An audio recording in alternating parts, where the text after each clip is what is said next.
sa pagpapatuloy ng ating istorya. Sa sandaling yun, nakatingala si Ye Junlin habang mahigpit na hawak ang tasa ng tsaa. Mariin niyang sinabi, "Anong nangyayari? Bakit ang yabang ng batang to?" Samantala, si Hong Chenny ay biglang naglalabas ng matinding enerhiya, sunod-sunod ang pagtaas ng cultivation level niya, mula Tribulation Transcendence Early Stage, patungo sa Middle, Late, at tuluyang umabot sa Peak. Sa gilid, natigilan si Li Wuji at napaurong sa gulat habang nakatitig kay Hong Chenny. Sa loob-loob niya, anong nangyari? Sa isang kisap mata lang, naabot na agad ni eldest senior brother ang Tribulation Transcendence Peak. Bigla na lang tumawa si Hong Chenny nang parang nawawala sa sarili habang sumasabog ang aura niya. Ha ha ha ha ha ha. Pero hindi pa man siya natapos, binatukan agad siya ni Ye Junlin mula sa likod. Pinutol ang momentum niya. Sarkastikong tanong ni Junlin, "Anong kinakatawa mo ha?" Napahawak sa ulo si Hong Chenny at galit na tumingin sa kanya. "Ikaw? Ha? May problema ka sa master mo?" Sagot ni Ye Junlin habang umiinit ang ulo. Agad na palitan ang mukha ni Chenny, mula sa yabang ay naging parang asong takot na takot, bahagyang yumuko, pinagdugtong ang mga kamay at nagmakaawa, "Wala akong masamang intensyon, master, patawad. Sa susunod, mag-ingat ka," mariing babala ni Ye Junlin. Pagkatapos, lumingon siya sa mga disipulo at tinawag, "Mga disipulo, tikman niyo rin ito." Lumapit ang 4 na disipulo, kanya-kanyang hawak ng tasa ng tsaa. Nakangiting tumingin si Li Wuji sa umuusok na tasa, "Maraming salamat po, master."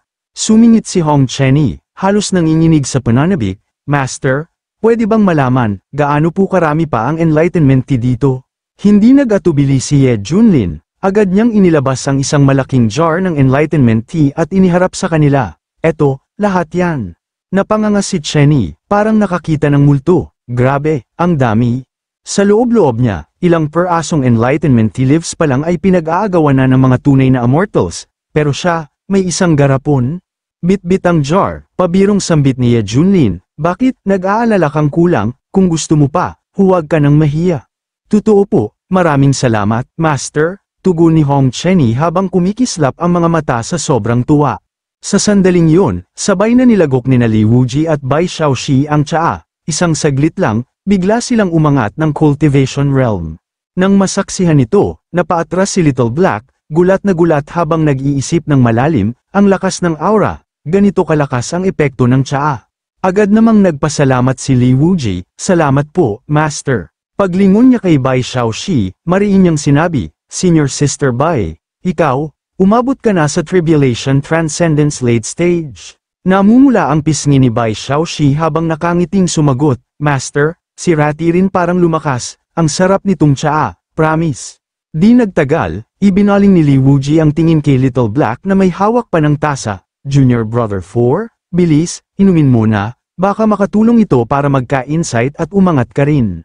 Dahan-daang uminom si Little Black, tapos ay mariing nag-isip, lahat ng senior brothers biglang lumakas, pero ewan ko lang kung ganun din ang epekto nito sa mga galing sa Medicine Tribe.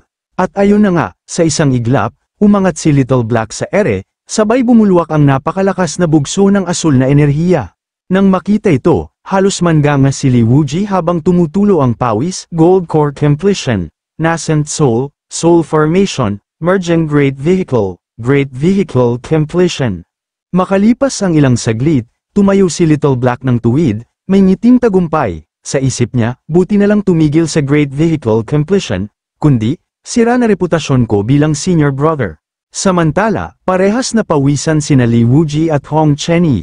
Nakatitig ng mariin kay Little Black, sa isip ni Hong Chenny, lahat kami umangat dahil sa enlightenment tea. Kahit itong pangalawang tasa, hindi man nadagdagan cultivation ko. Grabe naman ang paglalim ng pagkaintindi sa martial arts. Sa tabi, nakangiting tinitigan ni Ye Junlin ang kanyang tasa at napaisip, mas malakas pa ang tea na to kaysa sa mga dati kong reward.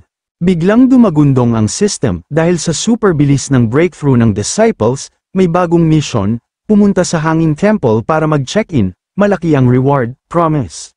Napatingin sa malayo si Ye Junlin, seryoso ang mukha, malamlam ang mata, bagong mission, panahon na para singilin ang mga kalbong asong yon. Sabay sigaw niya kay Li Wuji, "Little Li, kunin mo ang memory sphere, pupunta tayo sa Hanging Temple." Agad namang tumalima si Li Wuji, espada sa balikat, memory orb sa isang kamay, yes, Master, ang Hanging Temple ang dakilang banal na lupa ng Zen cultivation sa silangan, ngayong pagkakataon, tapatan na natin ang kayabangan nila. Di ko akalaing ganito kabilis ang bayaran sa mga kalbong unggoy na yun, pero ang abot ng Hanging Temple, misteryoso rin, kaya ba talaga siya ng taong to? Tahimik na bulong sa isip ni Hong Chenny habang nakapulupot ang mga braso sa dibdib.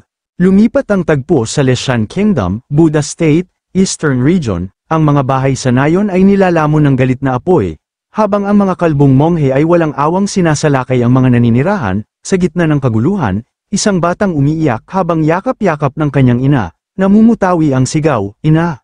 Sa di kalayuan, isang ina ang lumuhad sa harap ng monghe, luhaan at kapit na kapit sa kanyang damit, "Maawa ka, huwag mong kunin ang anak ko, ako na lang ang ipalit."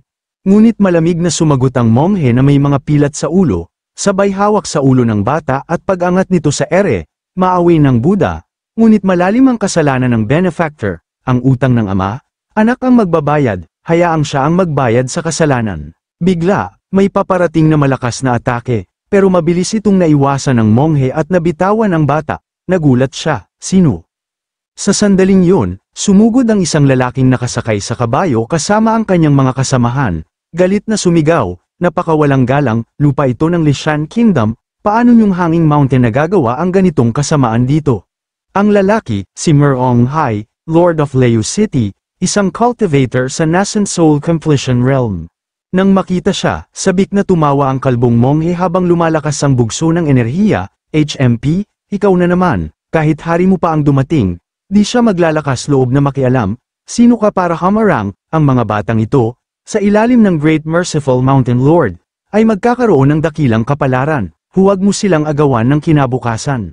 Sumagot si Merong Hai, naglalagablab sa galit habang pinapakawalan ang atakeng may kasamang espada, "Mountain Lord, isang hayop na nakasibit ng kasuotang monghe ang nag-aangking tagapagturo ng Budismo, yung mga batang kinidnap nyo, nasa tiyan na ba niya?" "Lapastangan, lakas loob mong insultuhan ng Mountain Lord," sigaw ng monghe habang nagliliyab ang kamao sa chi. "Masahol ka pa sa demonyo, tikman mo ang espada ko," sigaw ni Merong Hai.